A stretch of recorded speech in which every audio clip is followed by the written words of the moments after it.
Video hari ini saya nak explain apa perbezaan antara fixed mindset dan growth mindset. So, mari kita mula. Dekat sini ramai lelaki dan wanita yang berkerjaya. Dia bekerja keras setiap hari tapi dia masih berada di tahap yang sama.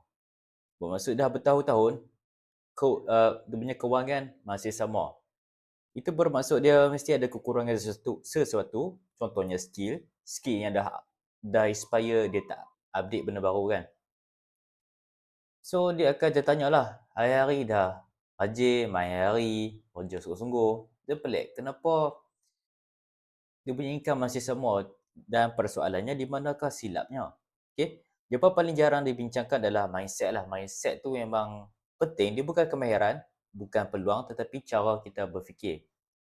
E-book ni saya tulis khas untuk golongan yang berkejaya, yang rajin bekerja tapi masih merasa terperangkap dalam kehidupan kewangan dan kerjaya. Itu sebab saya buat kelas ni, kelas pendek lah. Saya nak buat e-book tapi saya rasa buat video macam ni lagi baik lah. Saya rasa lebih laju dan lebih sampai. Ni pun style baru, saya eksperimen. Tengok ada keberhasilan ataupun tak. Okay? First kali, apakah itu mindset? Mindset adalah cara seseorang melihat terhadap sesuatu benda seperti kewangan, masalah, peluang dalam kehidupan. Jenis-jenis yang ada di muka bumi ni, dia ada dua mindset, growth mindset dan fixed mindset. Mindset yang berkembang ni, dia tak banyak alasan tau. Dia akan upgrade setiap masa. Dia tak ada masa lah untuk membuang masa. Dia tak ada masa untuk membuang masa. Faham tak ayat tu?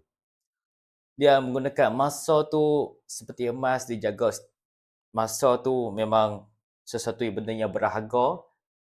Dia anggap macam seminit dia tu sama harga dengan seketul emas.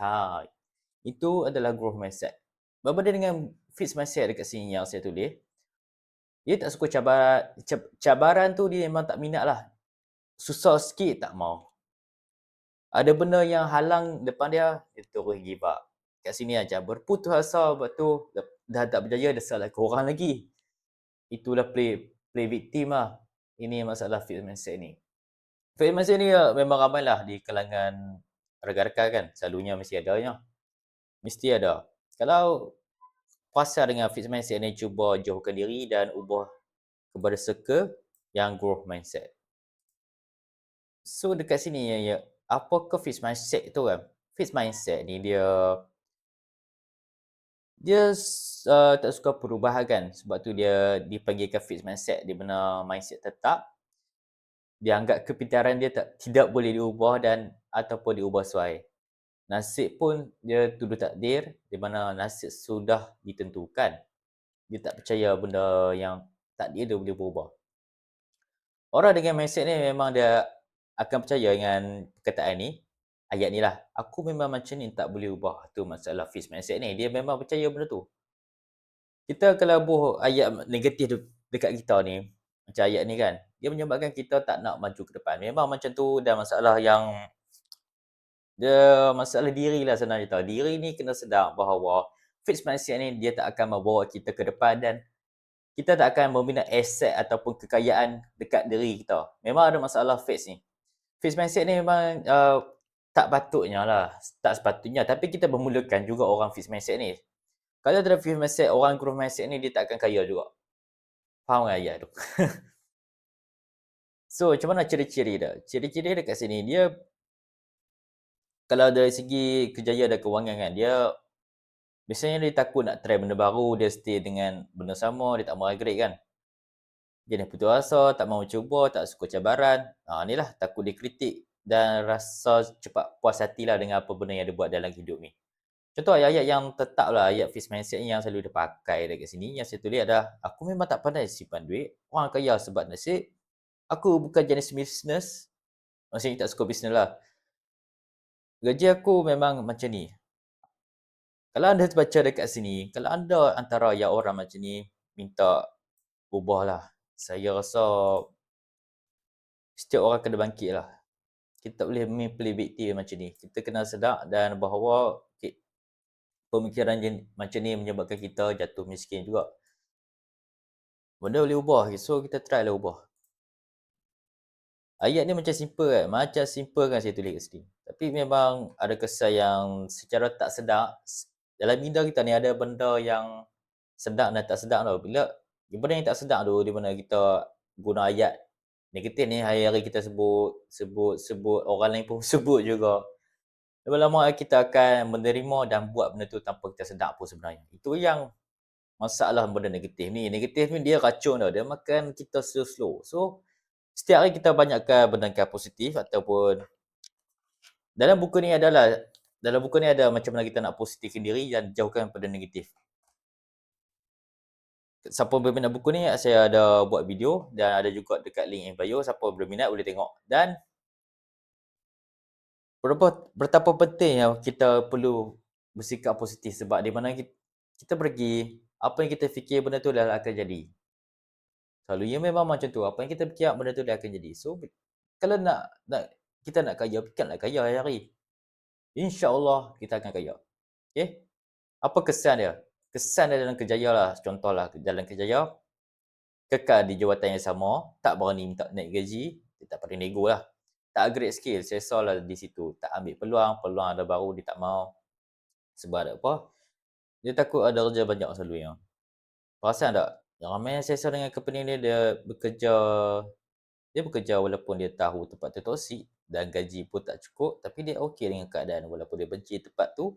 Setiap hari memaki, dia mengungut dengan rezeki tempat dia bekerja tu, tapi dia masih stay dekat situ. Rasa dia akan hilang berkat rasanya. Dia, akhirnya orang yang berani yang dapat memintas dan naik atas, dia akan maki pula orang tu. Dia akan dengki dengan orang yang naik atas tu pula. Apa masalah dia, saya pun tak tahu.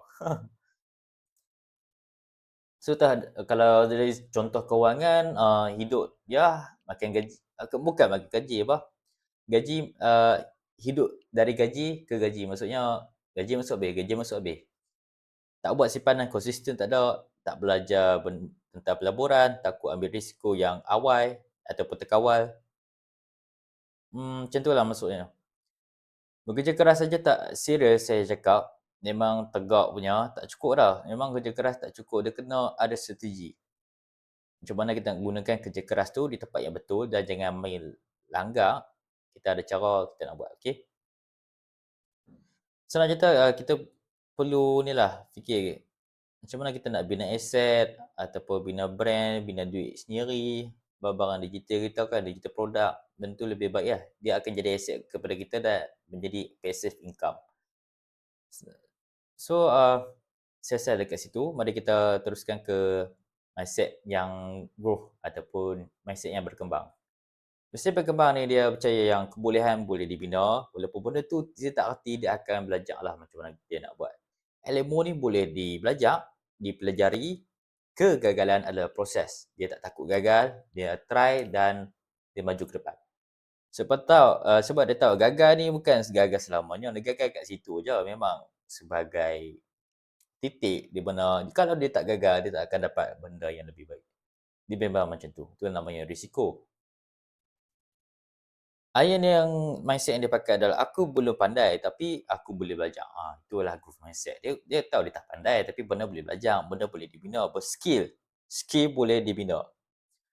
Perasan tak, orang yang mempunyai pemikiran yang berkembang, dia tidak akan dan tak akan berlaku untuk dia komplain. Dia tak akan komplain. Orang macam ni dia jaranglah komplain sebab dia tahu dia ada hala tuju dan dia faham macam mana nak main dengan matrix. Okay, dia berkorban dengan lebih awal, dia korban lagi lebih awal sebab dia nak lari, dia nak escape daripada matrix. So cara yang dia boleh buat adalah bermain dengan Netflix pula. Bermain dengan matrix dan berkorban pada awal-awal sebab dia boleh keluar awal lagi. Okay, that's why kita perlu laju juga. Laju sebab umur dia tak slow, dia makin meningkat. So kita kena laju lah. Speed sama dengan income makin laju. Okay, kita kena laju. Buat apa-apa kena laju.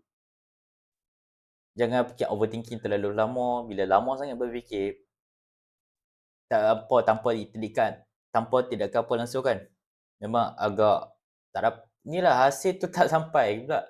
Bila fikir banyak sangat, apa pun tak jadi. So apakah ciri-ciri orang yang ada mindset ni? Mindset growth mindset. Dia suka belajar, dia terbuka kepada kritikan, fokus pada proses, konsisten memperbaiki diri, okey? Dia tak berhenti memperbaikikan diri dia supaya jadi orang yang lebih baik dari semalam. Itu dah dia punya visi dia. Takkan banyak komplain, dia akan try aja. Contoh dialog yang dia pakai setiap hari, "Aku boleh belajar urus duit, skill boleh dibina, aku belum berjaya, belum lagi." Maksudnya, dia belum berjaya tapi boleh berjaya sebenarnya. Perkataan belum tu sangat berkuasa sebenarnya. Berbeza dengan cara fikir yang nak berjaya dan pemikiran yang banyak alasan. Okey, banyak beza. Apa yang kau kata pada diri itu yang akan jadi dekat kita. Jangan sabotaj diri dengan kata-kata benda yang tak elok lah. Benda ni memang dilarang sebenarnya di dalam agama pun tak boleh. Sebab kita kena percaya pada kuasa gaib juga, okey? Kuasa Allah. Semua ni hanya game psikologi. Semua ni game psikologi. Dalam mindset grow dalam kerjaya, dia akan sentiasa cari mentor, upgrade skill, ambil projek yang paling mencabar yang dia boleh buat, gagal pun dia tak ada hal. Dan kemudian dia rajin bina reputasi. Reputasi memang penting, kita kena jaga reputasi di tempat kerja, okey? Ini membuatkan mereka, orang-orang macam ni cepat naik. Dan orang fixed mindset akan dengki dengan orang ni selalunya. Mindset berkembang akan selalu cari peluang lah. Dari stay fucking same setiap hari atau the next 5 years ke depan pun, dia tak akan pernah fikir untuk selesa di tempat yang sama. Sebab dia tak suka jadi average. Orang yang kurang mindset dia terbenci jadi average sebab dia faham average memang tak akan memberi ketenangan, kekayaan dan masa. Kita akan jadi hamba. Hamba kepada bukan dunia, hamba kepada company. Sebab tu kita kena fikirlah macam mana kita nak keluar daripada matrix ni, okey? Kita memang dilaranglah untuk tak boleh jadi biasa-biasa. Kalau jadi biasa-biasa, semua benda tak jadi. Sebab duit memang penting kan, nak buat apa-apa perlukan duit. So, macam mana kita nak duit? Duit banyak tu. Kita kena jadi luar biasa. Okey? Nak jadi luar biasa tu bukan senang. Okey, bukan senang. Jadi, so sebagai penutup untuk video ni, untuk kelas ni lah. Ramai yang tak mau terima benda ni, kalau hidup kau tak berubah 5 tahun akan datang, adakah itu salah ekonomi? Itu bukan salah ekonomi, memang salah sendiri. Ataupun salah bos, bukan salah bos, salah diri. Ataupun sebenarnya salah keputusan dan mindset kau sendiri. Ya? Memang salah sendiri pun sebenarnya, okey? Hakikat dia memang baik, tiada siapa yang akan selamatkan kita. Kita sendiri kena selamatkan diri sendiri, okey? Tiada sistem yang peduli tentang potensi kau, tiada majikan yang fikir tentang masa depan dan keuangan kita. Kalau hidup kau masih di tempat sama, itu kerana kau benarkan dia berlaku. So, kalau kau tak nak benda tu berlaku, kau kena usaha dan jangan banyak komplain. Memang sepatutnya macam tu. Ramai orang suka bercakap tentang impian besar, memang selalunya lah. Dan tapi masih hidup dengan disiplin kecil. Dia tak nak usaha nak kaya tapi takut letih. Mana? Kaya memang kena letih berawai. Nak bebas tapi takut risiko. Nak berubah tapi masih melekat pada keselesaan. Awak jadi macam tu. Sebab manusia memang tertarik dengan keselesaan. Yang dah selesa, yang takkan pergi mana. So, realiti memang tak ada peduli pasal kita pun sebenarnya. Realiti hanya respon pada tindakan dan termasuk takdir. Takdir boleh ubah bila ada tindakan, okey? Memang takdir boleh ubah. Kalau kita masih tak upgrade skill, tak bina aset, tak tambah nilai diri, tak bergerak dengan laju, maka 5 tahun akan datang, hidup kau akan kelihatan sama cuma dengan badan lebih letih dan masa lebih singkat sebab masa kita terhad. So dekat sini kalau anda dapat sesuatu dengan video ni, dalam video ni anda belajar sesuatu macam mana, apa perbezaan mindset fix dan grow, boleh kalau ada apa-apa nak share juga boleh share dekat komen ni dan jangan lupa follow aku, okey? Jangan lupa follow dan share kepada kawan-kawan sebab saya rasa video ni boleh sampailah kepada orang kan, saya rasa. Video ni penting tu. So, kalau tak ada apa-apa, saya Cuma ucapkan terima kasih lah yang mana tengok video ni dan jangan lupa follow. So, dengan ini saya tamatkan video ni, okay? Let's go.